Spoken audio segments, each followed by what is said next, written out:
حج کے ایام میں مسنون سنتوں کے پڑھنے کے بارے میں کیا حکم؟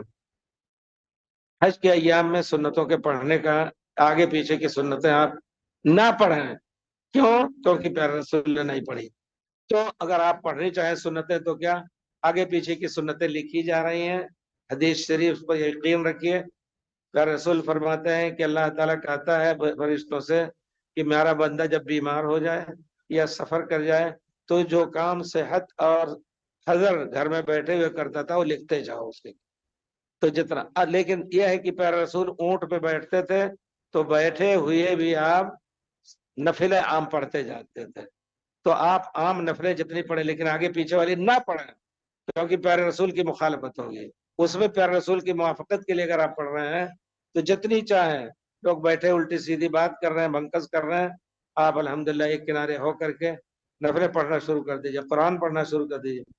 اور ذکر اذکار اور حج جو ہے ذکر ہی اس کا ایک بہت بڑا عام مقصد ہے.